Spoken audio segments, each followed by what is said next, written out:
વડોદરામાં શ્રી મુરલી મનોહર ભગવાનના 48મા પાટોત્સવ નિમિત્તે ભક્તિમય માહોલ વચ્ચે વિવિધ કાર્યક્રમો યોજાયા હતા, ત્યારે અન્નકૂટના દર્શનાર્થે મોટી સંખ્યામાં લોકો ઉમટી પડ્યા હતા।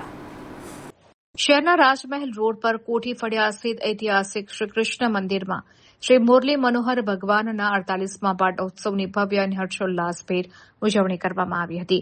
આ મહોત્સવ અંતર્ગત વિવિધ ધાર્મિક કાર્યક્રમો અને ભવ્ય અન્નકૂટ મનોરથનું આયોજન કરાતા સમગ્ર પરિસર કૃષ્ણ ભક્તિના રંગે રંગાયું હતું।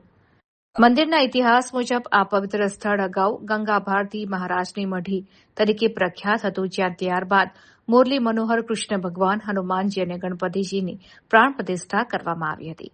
આ સ્થાપનાને 48 વર્ષ પૂર્ણ થતા ભવ્ય પાટોત્સવ ઉજવાયો હતો। ઉજવણીની શરૂઆત વહેલી સવારે 4:30 મંગળા આરતીથી થઈ હતી। ત્યારબાદ ભગવાનનો પંચામૃત અભિષેક, કેસર સ્નાન અને 108 કુંભના પવિત્ર જળથી દિવ્ય જળાભિષેક કરવામાં આવ્યો હતો।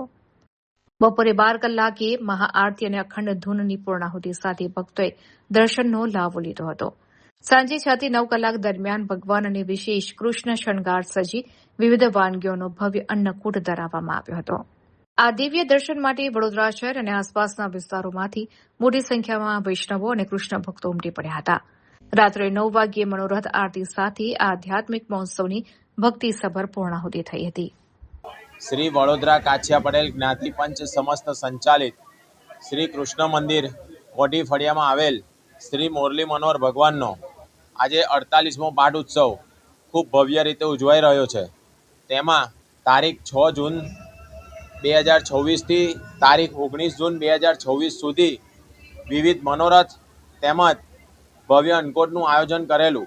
તેમાં અધિક પુરુષોત્તમ માસ નિમિત્તે તારીખ 6 જૂનથી 15 જૂન સુધી વિવિધ મનોરથ થયા, તેમજ 48મા પાટોત્સવ નિમિત્તે 16 જૂનથી 19 જૂન સુધી વિવિધ મનોરથ તેમજ 24 કલાકની અખંડ ધૂન, તેમજ આજે 48મા પાટોત્સવ નિમિત્તે ખૂબ ભવ્ય અન્નકૂટનું આયોજન કરવામાં આવેલું। તેમાં વડોદરાની સમગ્ર ભક્તિપ્રેમી જનતા આજે ઠાકોરજીના દર્શનનો લાભ મેળવી ખૂબ ભવ્યતા અનુભવશે। જય શ્રીમનારાયણ। જય શ્રીમનારાયણ, જય શ્રી કૃષ્ણ। હું કિરણભાઈ પંડ્યા, આ મંદિરના મહારાજ છે। અમારે આ ત્રીજી પેઢી ભગવાનની પૂજા કરી રહી છે। આ કૃષ્ણ મંદિર પહેલાં ગંગા ભારતી મહારાજની મઢી હતી, ત્યારબાદ ત્યાં આગળ અમે મુરલી મનોહર ભગવાન તથા ગણપતિ હનુમાનજી દાદાની સ્થાપના કરી હતી, પ્રાણ પ્રતિષ્ઠા કરી હતી। એ પ્રાણ પ્રતિષ્ઠાને આજે 48 વર્ષ થયા છે। એ નિમિત્તે આજે ભગવાનનો પાઠ ઉત્સવ કરવામાં આવ્યો હતો। 16 તારીખથી 19 તારીખ સુધી વિવિધ મનોરથ કરવામાં આવ્યા હતા।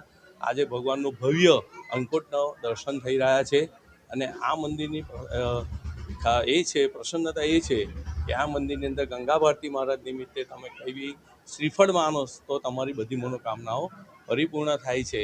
અને અમે વર્ષોથી આ મંદિરમાં અમે સેવા કરી રહ્યા છીએ અને આ ભગવાન કાછિયા સમાજમાં આવેલું આ મંદિર કોઠી ફળિયા જૂની કાછિયા રાજમહેલ રોડ પર આ મંદિર આવેલું છે। વૈષ્ણવોનો ઘણા સહજ સહકાર સાથે અમે આ મંદિરમાં ભવ્ય ઉત્સવો ઉજવવામાં, જન્માષ્ટમીને દિવસે, રામનવમીને દિવસે ભવ્ય ઉત્સવ ઉજવવામાં આવે છે। તથા અમે બે વર્ષ પછી મંદિરના ભગવાનની સ્થાપનાને 50 વર્ષ પૂર્ણ થવાના છે, તે નિમિત્તે અમે ભગવાનનો 56 ભોગનું પણ આયોજન કરેલું છે। તો વડોદરાની અને ગુજરાતની સર્વ પ્રજાઓને, વૈષ્ણવોને અમારી નમ્ર વિનંતી છે કે બધા દર્શનનો લાભ લેવા વધારજો। જય શ્રી કૃષ્ણ, જય શ્રીમનારાયણ। મારું નામ કિરણભાઈ પંડ્યા।